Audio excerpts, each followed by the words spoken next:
Cruzadas, Terra Santa.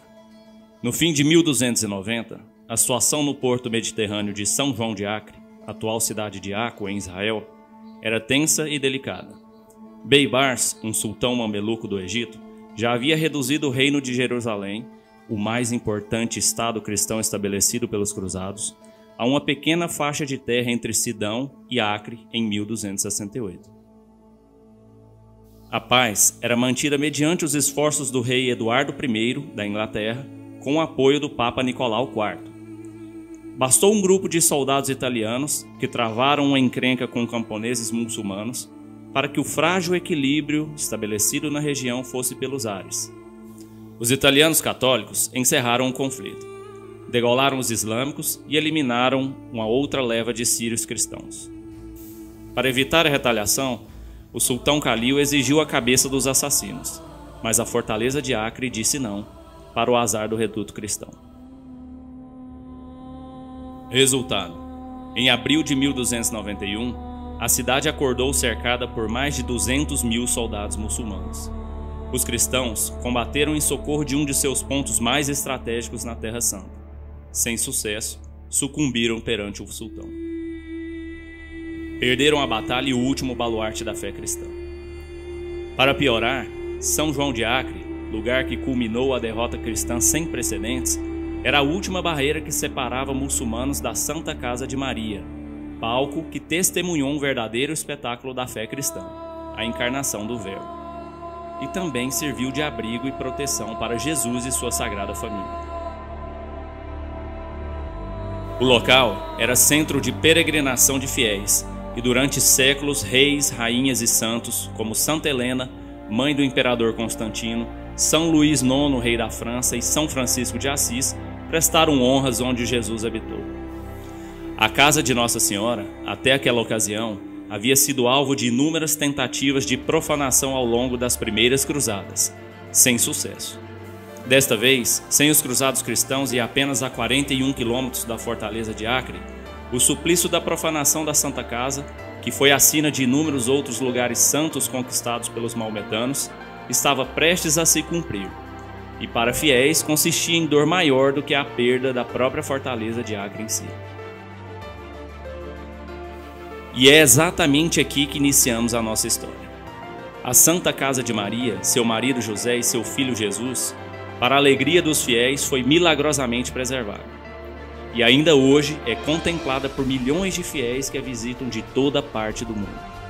Vale ressaltar um pequeno detalhe. A Casa de Maria, aquela mesma casa que abrigou Jesus e sua Sagrada Família em Nazaré, a 41 quilômetros de São João de Acre, encontra-se agora misteriosamente a mais de 2.000 quilômetros de distância da Terra Santa, em solo italiano. Em uma época que nem sonhávamos com um sistema de correios, navios e containers, como esse mistério da transladação poderia ter acontecido? Ciência e religião concordam, para o espanto de todos, que a Santa Casa em Loreto, como veremos mais à frente, é de fato proveniente da região de Nazaré e mais parece uma forasteira em solo italiano. O que de fato a tradição conta quanto ao milagre da transladação da Santa Casa? Quais os desenrolares e frutos provenientes de todos esses eventos? E por fim, o mais importante, o que todos os acontecimentos e mistérios envolvendo a Santa Casa têm a ver com a profissão que nós, aviadores, amamos e escolhemos?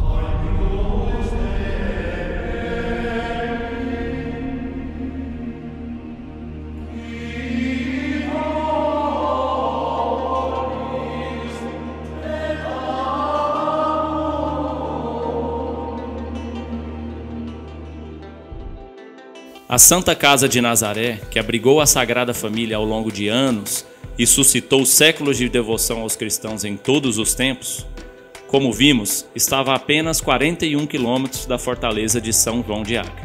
O baluarte cristão na Terra Santa estava sitiada, fruto de uma contenda entre cruzados cristãos e muçulmanos, resistindo apenas por uma questão de tempo. Bastava a queda da fortaleza e a Santa Casa seria alvo de barbáries e profanações dos maometanos. Era uma casa simples e, como costume das construções da época, apoiava-se em uma espécie de gruta, que servia como uma das 4 paredes da Santa Casa, herdada por Maria de seus pais, São Joaquim e Santana. Apesar da simplicidade, a casa resistiu há séculos e a inúmeras tentativas de destruição pelos opositores da cristandade. Segundo a tradição cristã e para a alegria dos devotos, a Santa Casa foi mais uma vez milagrosamente preservada por meio de um voo com escalas e destino ao Santuário de Loreto, como é conhecida atualmente. Aos olhos de inúmeros fiéis e para a surpresa de todos, a casa elevou-se aos ares e foi transportada pelas mãos invisíveis de milhares de anjos, inicialmente para Tersatz, na antiga Dalmácia, correspondente hoje à encosta croata do Mar Adriático. E se foi grande a surpresa dos que observaram a partida, muito maior foi o espanto dos que testemunharam a chegada. O padre local da região, que padecia de uma enfermidade em seu leito há 3 anos, foi curado milagrosamente após a aparição de Nossa Senhora, que lhe confirmou: esta é a casa onde Jesus foi concebido pelo poder do Espírito Santo e o lugar que a Sagrada Família morou em Nazaré. Foi aquele alvoroço. Na casa foi encontrada uma estátua enegrecida que representava Nossa Senhora, coroada, e tinha um menino Jesus no colo. Os fiéis começaram ali uma devoção à Santa Casa, e este fato despertou a atenção do governador local. Era preciso apurar os fatos. Nesse sentido, apressou-se em enviar emissários à Terra Santa com o intuito de esclarecer o ocorrido e verificar se de fato a misteriosa casa era originalmente da Sagrada Família. No retorno, mais um espanto. O que encontraram? Algo um tanto quanto intrigante, um mistério que exploraremos mais adiante. Acredite, por agora, convém que continuemos a história.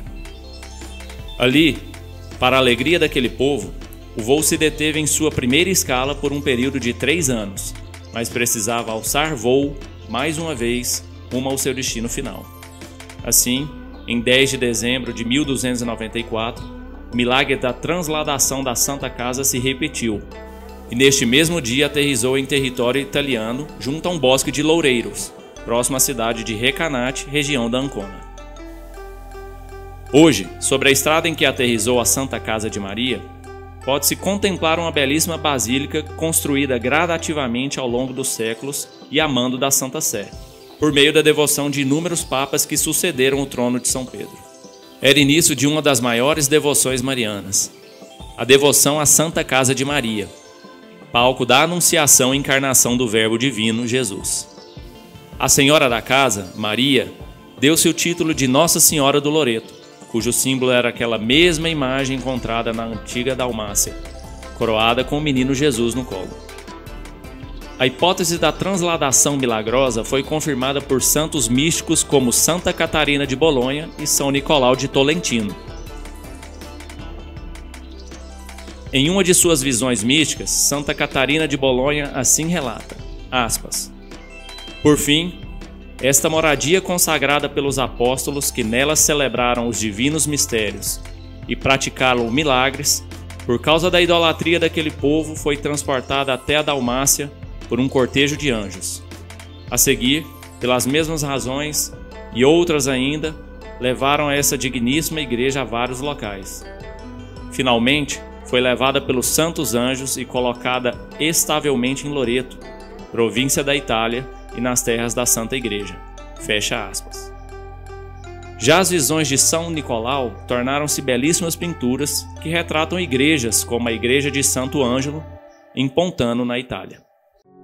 No século XX, aos olhos da razão humana, uma segunda hipótese levantada foi a da transladação marítima.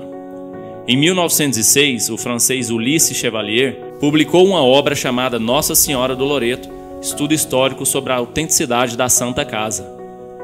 Na obra, basicamente o autor referia-se aos documentos encontrados no Vaticano, que afirmavam, entre outras coisas, que a Santa Casa de Maria foi transportada pela família Angeli, no século XIII.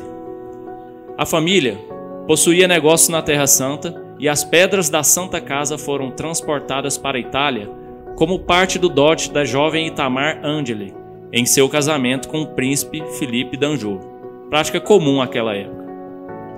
Vale lembrar que em italiano a palavra Angeli significa anjos e pedras da Santa Casa são facilmente confundíveis com Santa Casa. Por isto, o autor francês sustenta a hipótese de que Assim como distorções dos fatos ocorrem em uma simples brincadeira de telefone sem fio, o mesmo poderia ter acontecido com o passar da tradição ao longo dos anos, de geração em geração. Um fato, duas hipóteses e ceticismo de ambos os lados. Se é preciso fé para crer na transladação milagrosa pelos ares, segundo o arquiteto Federico Manucci, é preciso fé semelhante para crer na possibilidade da transladação marítima. Tudo isso porque transportar paredes intactas e sem nenhuma rachadura por tal distância, com a tecnologia da época, não lhe parecia nem um pouco razoável.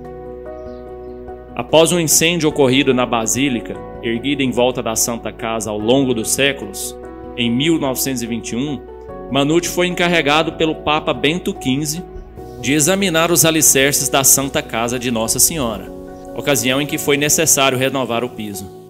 Em 1923, como resultado da análise, Manucci redigiu um relatório onde afirma ser literalmente absurdo achar que a construção possa ter sido transportada com meios mecânicos e completa. Aspas. É surpreendente e extraordinário o fato de que o prédio da Santa Casa se conserve inalterado, sem ceder o mínimo sequer e sem a menor rachadura ou lesão nas paredes, malgrado não se encontra apoiado em alicerce algum, sobre um terreno sem qualquer consistência, solto e sobrecarregado, ainda que parcialmente pelo peso da cúpula construída para substituir o teto. Diferentemente de outros embates entre fé e ciência, o que encontramos aqui, na verdade, é uma leve divergência sobre como as coisas realmente aconteceram, em que nenhum dos lados nega a autenticidade da Santa Casa, cultuada há séculos pelos primeiros cristãos da Terra Santa. Espera aí, você está dizendo que, em 1291, uma casa de pedra, com 3 paredes, saiu voando aos olhos de muitos, pousou na Itália e que ciência e religião entraram em acordo de que a casa que lá se encontra é de fato a mesma casa desaparecida na região de Nazaré? Sim, é exatamente isto. Para um espanto maior, as evidências partem da própria ciência e serão apresentadas mais à frente. Por ora, vamos continuar a nossa história. Pelos mares ou pelos ares, uma coisa é certa. A devoção crescente por Nossa Senhora do Loreto não parece dar tanta bola para o embate explicativo quanto a versão dos fatos, e ao longo dos séculos só cresceu. E de fé em fé, como diz São Paulo, conquistou o coração dos aviadores. O que esta senhora teria feito de tão especial para conquistar o coração dos aviadores? Bem, tudo começou com o advento da própria aviação em si, mas concretiza-se somente com o ano de 1920. O fenômeno da aviação, que permaneceu por um tempo limitado e reservado a um número relativamente pequeno de entusiastas, conquistado pelo aspecto ousado do voo humano, experimentou um grande aumento, especialmente durante o período trágico da Primeira Guerra Mundial. Inúmeros aviadores, muitos deles considerados ases da aviação, retornaram a casa com um senso de dever cumprido e esperançosos por um futuro que estava por vir. Entretanto, muitos não tiveram a mesma sorte. Tomados por uma fome de viver e cientes do quão agraciados foram com a proteção divina, por terem retornado ilesos, os aviadores italianos tomaram iniciativas concretas para garantir que essa nova forma de mobilidade tivesse seu patrono celestial.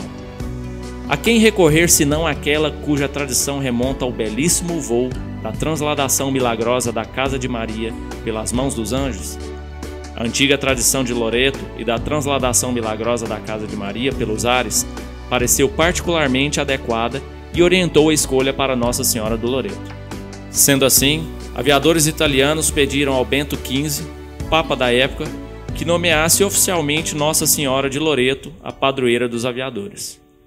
Por sorte, o Papa Bento XV, fiel e convicto desta milagrosa tradição, acatou os desejos dos pilotos da Primeira Guerra e nomeou com o decreto de 24 de março de 1920 a Virgem de Loreto, padroeira dos aeronautas. O Papa foi mais longe.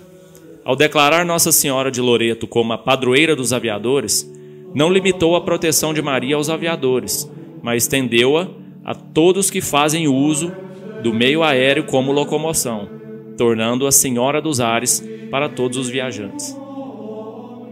Desde aquela época, aviadores oram a proteção de Nossa Senhora do Loreto, e La Madonna, como dizem os italianos, esteve presente em momentos significativos da aviação por todo o século que se seguiu. Dentre os feitos, podemos destacar o famoso Spirit of St. Louis, que de certa forma foi acompanhado pelo Espírito de Loreto. A bordo de Sir Ryan, Charles Lindbergh partiu rumo à Europa para a primeira travessia do Oceano Atlântico.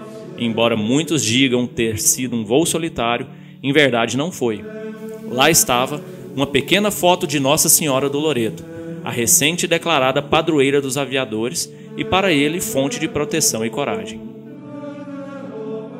Em um feito semelhante, Umberto Nobile cruzou o Polo Norte a bordo dos dirigíveis Nord e Itália e levou um pequeno quadro com a foto de Nossa Senhora do Loreto em uma de suas aventuras.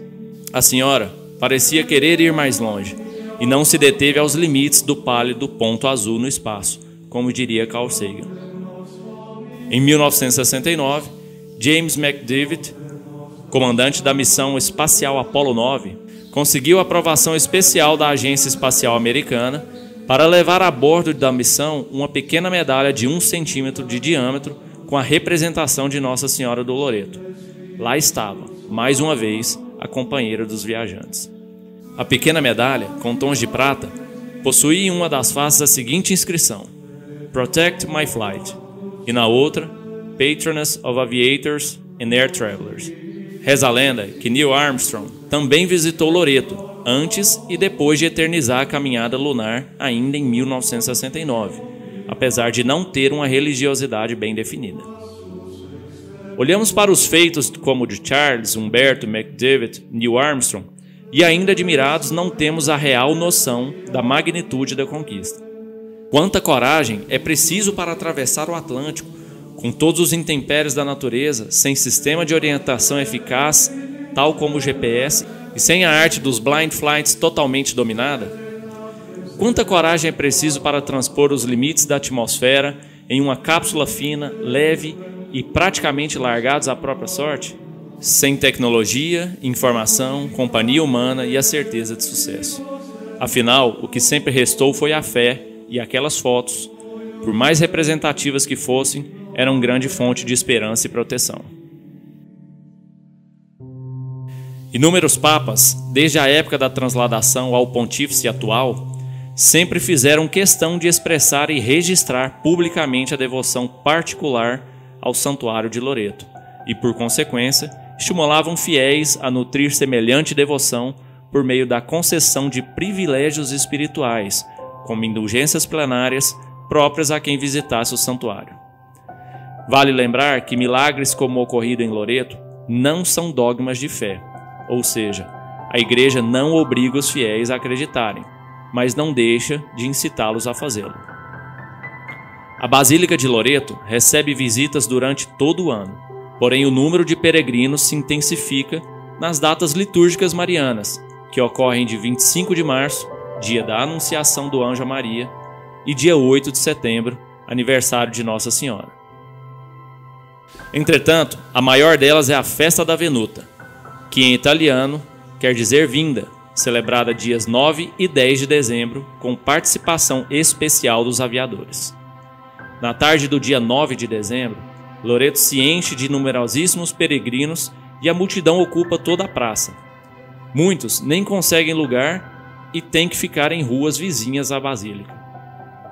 Depois da missa solene, a imagem da Virgem de Loreto sai do interior de sua morada para a praça, levada nos ombros de jovens oficiais da aeronáutica italiana num andor. A cena é uma bela alusão à transladação da própria casa, que nós, aviadores, desta vez fazemos às vezes dos anjos.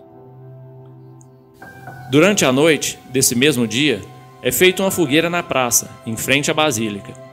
E ao redor da fogueira, os fiéis se amontoam e disputam espaço para rezarem juntos o rosário e a ladainha lauretana, dedicada a Nossa Senhora do Loreto. Inúmeros artistas dignaram-se a musicar a ladainha, dentre eles o ilustre Wolfgang Amadeus Mozart, que não fez uma, mas sim duas versões musicais da oração. intitulada Litaniae Lauretaniae. Na manhã do dia 10 de dezembro, uma nova missa solene é celebrada e, mais uma vez, com a participação ativa dos aviadores. Os cadetes da escola e militares da aeronáutica participam da liturgia da celebração e, ao término, se encarregam de retornar a imagem de volta ao interior da Santa Casa. Percebem? Outra bela semelhança. Ao anunciarem as Sagradas Escrituras na liturgia, mais uma vez tomam o papel do anjo que anunciou a Maria, dentro daquela mesma casa, aquele que tornaria o próprio Evangelho, Jesus.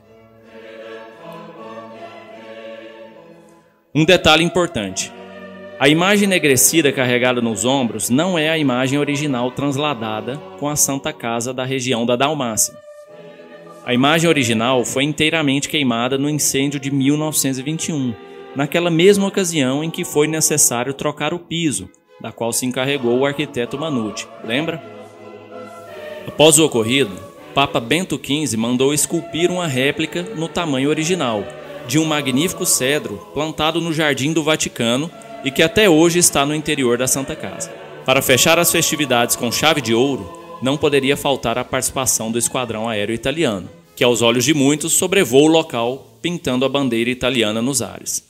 A festa é um verdadeiro espetáculo.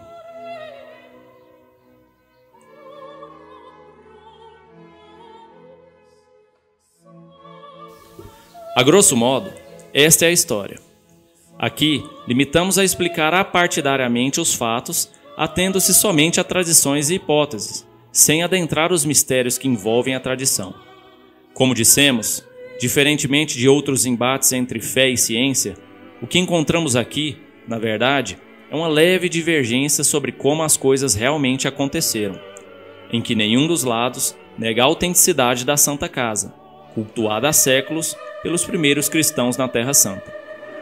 Os fatos, em matéria concreta, acabaram a cargo da ciência, que quanto mais adentra os mistérios, aparentemente mais desesperada fica por respostas. E o que a ciência tem a dizer quanto à autenticidade da Santa Casa? Bem, a pergunta nos leva de volta a 1291, ainda na Dalmácia, para a primeira aplicação científica ao mistério da transladação. Lembra-se do emissário enviado à Terra Santa pelo governador? Em seu retorno, constatou que a casa que estava na Dalmácia possuía medidas exatas com as fundações deixadas em Nazaré e, segundo milhares de testemunhas oculares, de fato alçou voos rumo ao mar Adriático. Por muitos anos, o mistério de fé foi aceito sem grandes contestações, à sombra de uma ciência ainda em desenvolvimento. Somente a partir do século XIX, estudos mais robustos e aplicados à Santa Casa surgiram e forneceram evidências concretas quanto à autenticidade da casa, que se baseiam primordialmente em 3 pontos. Primeiro ponto: os estudos fundamentados cientificamente por arqueólogos e arquitetos constatam ser humanamente impossível conceber a sustentabilidade de uma estrutura tão simples. Tudo isto pelo fato de que a estrutura não se apoia sobre nenhum fundamento. O arquiteto Giuseppe Sacconi, por exemplo, que analisou minuciosamente as fundações do terreno sobre o qual se apoia a Santa Casa, assim define: a Santa Casa está apoiada em parte sobre a extremidade da estrada velha e em parte sobre um antigo fosso, inexistindo base material para ali erigir uma casa. Em outras palavras, a casa não possui alicerce e o terreno sobre o qual se encontra é inapropriado para tal. Segundo ponto: as características da casa, em consistência e arquitetura, vão totalmente contra as práticas da região italiana e de encontro às praticadas na Terra Santa. Conduzidas pelo renomado arqueólogo Nerio Alfieri, as escavações concluem que as construções possuem anomalias absurdas, em um claro contraste com as construções da região de Nazaré e de acordo com as regras urbanísticas da época. A Santa Casa de Loreto, sob a qual construiu-se a esplendorosa basílica, é em si simples e modesta. Assemelha-se a um edifício de piso único, com medidas de 8,5 por 3,8 metros e em sua maior parte de pedra. As pedras das 3 paredes, o cedro e o cimento de sulfato de cálcio, misturado a outros elementos que constituem a casa, não podem ser encontradas nas regiões. Tampouco a localização das portas e janelas se assemelham aos estilos italianos da mesma idade. O terceiro e último ponto é um pouco contraditório ao primeiro. Alicerces, em termos de engenharia, são como raízes, e uma vez fundadas na terra, se tornam a essência de todo o resto. O interessante é que para esta história, isto faz todo sentido. Os alicerces da casa existem e podem ser encontrados ainda na região de Nazaré. Em 1982, ao serem analisados pelo também arquiteto Nanni Monelli, percebeu-se uma estreita relação entre as medidas da Santa Casa de Loreto com as raízes da Casa de Nazaré.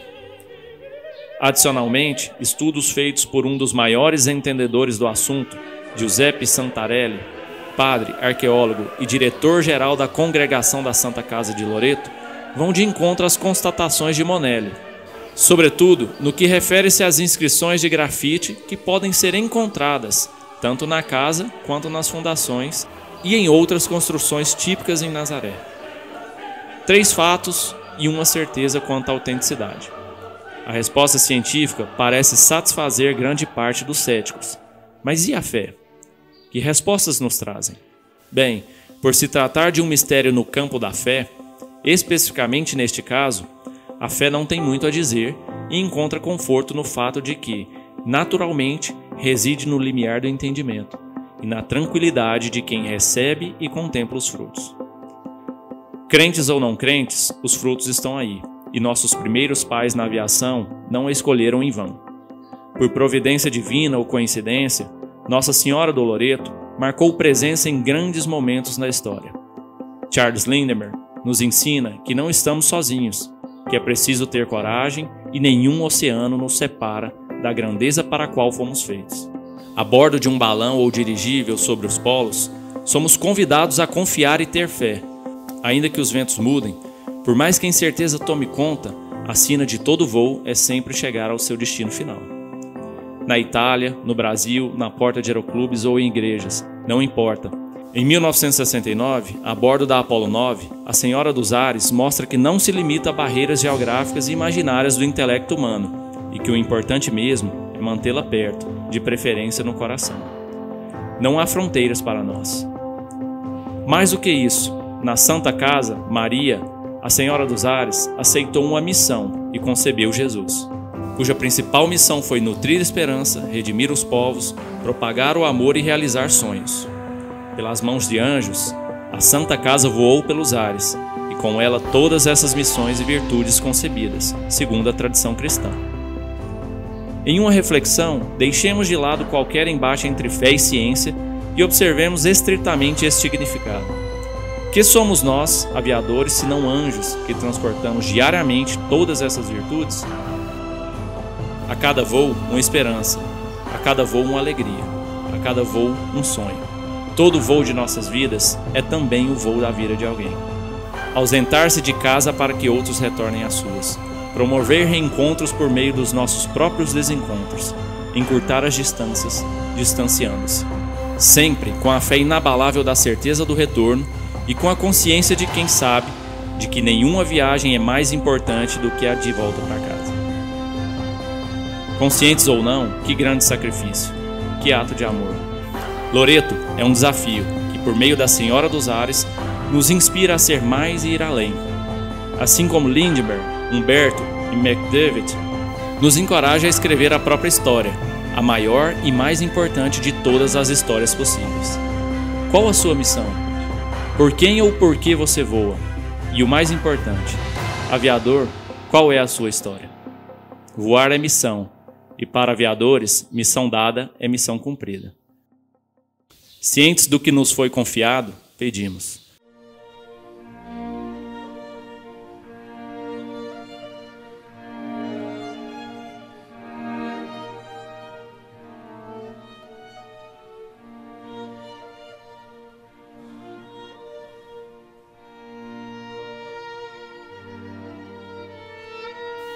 Ó Maria, Rainha do céu, gloriosa padroeira da aviação, Ergue-se até vós a nossa súplica.